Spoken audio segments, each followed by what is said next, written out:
Okay, so I am Lisa Murray and I am interviewing you today for filmfestivals.com, and you have a film in the festival called Billy the Kid.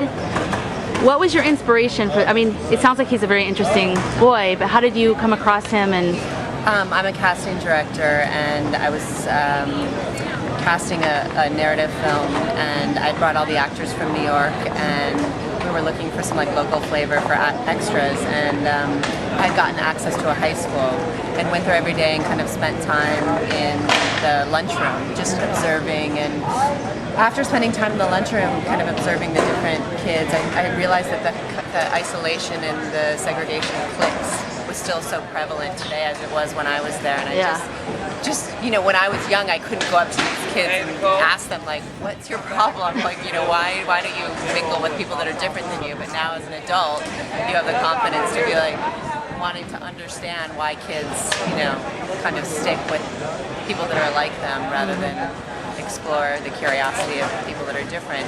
So I just decided, just out of curiosity, to walk around to different tables and ask kids why they sit at the table they do and if they ever go sit at a new table. And I had gotten to a table of bullies, and they had told me about this experience of the one time they did invite someone new to their table. And I just kind of gleaned from that it wasn't a good experience. I think that they kind of tormented this kid, and the kid kind of freaked out. And I said, who was this kid? And they pointed across the lunchroom to a boy sitting all by himself, and they said, over there, his name's Billy. And I walked over to the table, and I started, and just visually I could tell there was something interesting about this kid, and I walked over to the table and started talking. The minute he opened his mouth, I thought, I was just so intrigued. He was so articulate, he was so open, and there was it was a mixed feeling of like, oh God, you're so fascinating, and like, what's wrong with you? How are you in this school? Because he was so different than everyone else. And so my first kind of inclination was, I want to find out what's wrong with this kid. And I started asking people, and people were like, oh, he's weird, he's a freak, he's dangerous. Teachers were like, oh, he has emotional disabilities. And I thought, it doesn't tell me anything. Like, who doesn't have all these things? Exactly. And so instead of kind of listening to everyone else's point of view about him, I thought, I want to experience it for myself. And as soon as I started spending time with him, I realized I saw him as this person that, yes, was different from everyone else and was this complex character from, you know, a mix of the dark side and light side of all of us. But that there were the world was, I felt like there were so many lessons and things that I could see through his eyes. And I saw him as this person that wasn't willing to conform to get the things that we all want, even though he wanted them.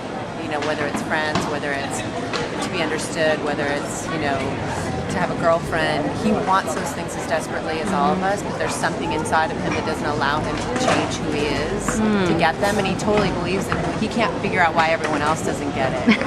And so I wanted to make this film to kind of give insight to the world through his eyes, through an outsider's eyes, through someone that isn't willing to conform, through someone that sees the world differently. And that's awesome. I'm really looking forward to seeing this movie, because I always love character studies.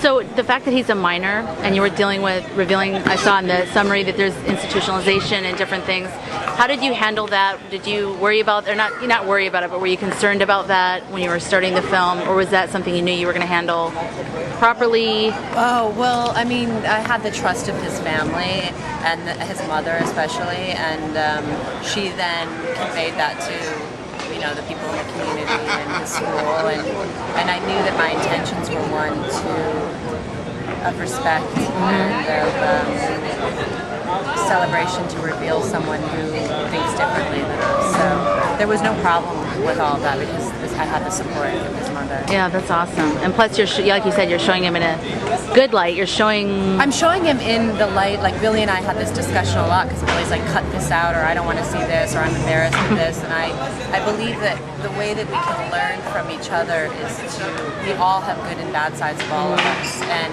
the way that we can all connect and kind of learn from each other is to see that reflection in the characters around us, to understand we're not alone, or to learn through other people's process. And so I felt it was really important. It wasn't about showing those other sides of him to, you know, hurt Billy, but to say, Billy, for you to open up like this and be comfortable with all sides of yourself, then allows other people to be able to accept those sides and learn and grow for themselves. Absolutely. Because we all have the good and bad parts in us. That's true. Now you had access to the cafe that he worked at and the girl that he falls for, his first crush. Well, Billy didn't work at the cafe. The girl that he fell for worked there.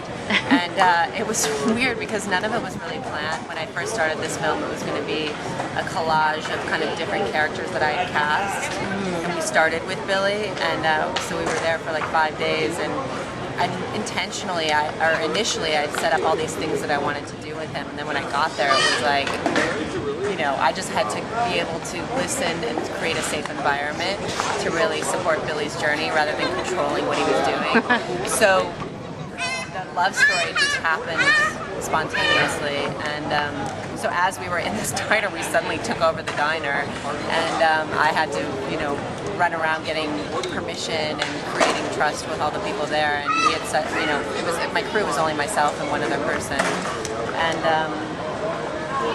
much to everyone's surprise, even myself, but because I hadn't had this experience before, I didn't know that it was so amazing. Everyone, you can't even tell. You think a lot of people think it's set up because everyone's so comfortable. Oh my gosh! But I think it's my experience with casting. I've done a lot of straight casting where I go into situations where people that are non-professional actors, and I have to create trust really quickly with people. And I've been doing that for like 10 years, so I think I wasn't aware of it, but that was preparation to this. What? So, because even with Penny and Billy, I didn't know them that long before I started this film. And I hear all these people that have done films, 5 and 6 years. They had to create trust for years. I spent about a week with him during the filming of the other film, the narrative, and then at his school, and then during this film it was like 10 days. Oh my! Really? You shot in 10 days? Well, like 8 days, but. Oh my God! How much footage did you? Like hour-wise? 55 hours. Yeah. Wow. When you see Billy's very articulate and he has a lot to say, so that was the hardest part because everything was a gem. Because he just loves to talk. So, oh gosh, I just lost my train of thought. Oh, did you shoot on digital? I'm wondering because there's a lot of filmmakers. Mini DV. Oh, that's awesome. The Panasonic DVX 100A. I always was like, I'm only going to shoot on film, and then I want to do a documentary as well. I'm actually in the process of it, and it's like it just doesn't make sense. You want to let the film roll. You want to capture those moments. Well, that's the thing. We never turn the camera off because Billy has such a stream of consciousness thought process, and he was aware when I gave him the microphone. I said to him, I'm giving you this microphone. This is going to be on all the time. So he was aware of it. So it wasn't like we were trying to sneak things on. So even when we weren't filming, we would leave the camera on because I wanted the story to be from his point of view, and so he tells the whole story, so I wanted to have as much dialogue from him as possible. Oh my God, I'm so looking forward to this, I'm telling you. And then how did you know this was a film and not something that you would pitch like as a or you know what I mean, some other kind of thing? When the love story happened, it was all over. I felt like I had never seen in a narrative film first-time love unfold like this. And writers, you couldn't write the way that this happens. It's so original. And even, I get a lot of comments from distributors and studios and stuff that think that, it's scripted because it's just so genius. And when that happened, I knew. In the beginning, it was just going to be a short.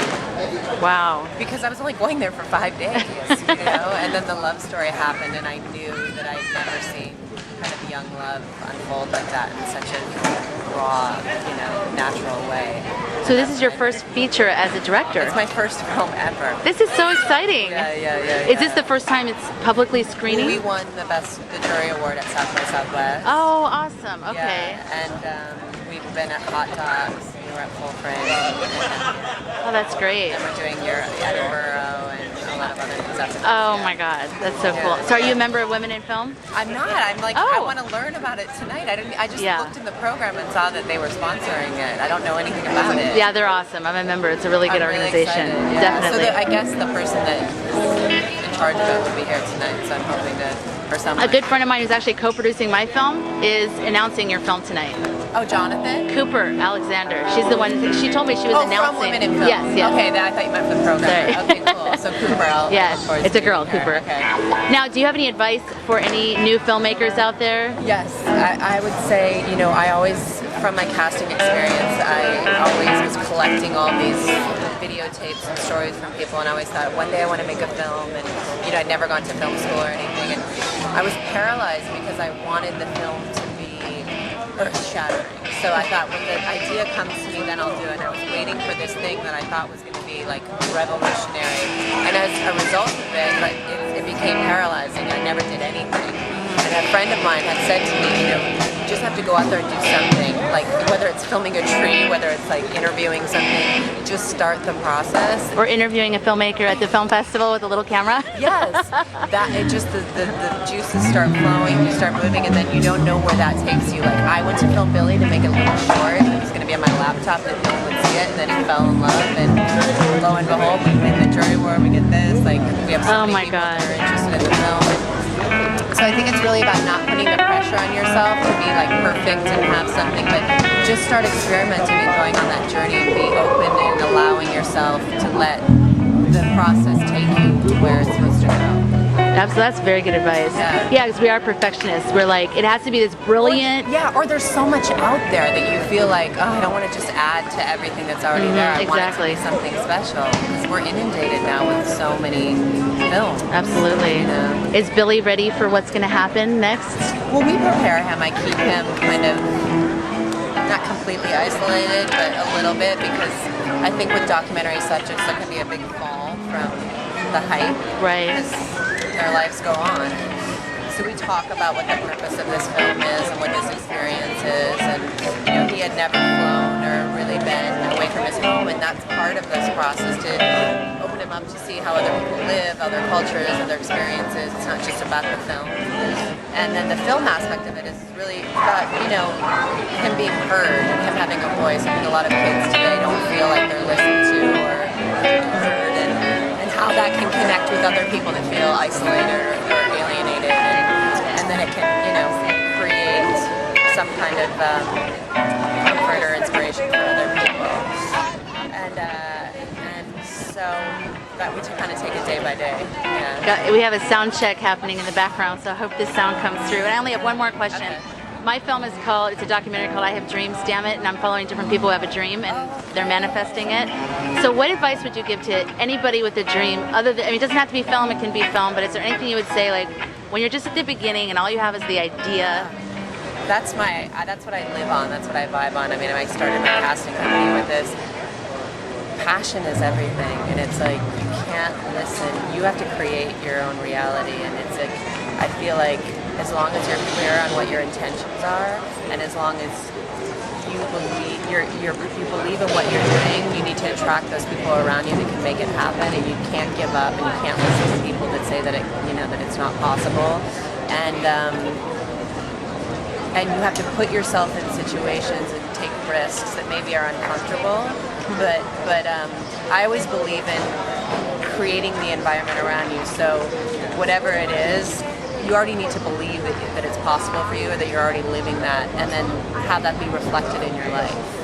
And then you'll attract those things to you, instead of like talking about how it can't work and being scared to take chances. You have to really believe that you are that person, or you're doing that thing, and then those situations will present themselves. Wow. Yeah. Well, I think this is the beginning of a very good career. I think there's going to be a lot more coming from you, definitely. Thank you so much for talking with me. You're welcome, and congratulations. I can't wait to hear Thank you.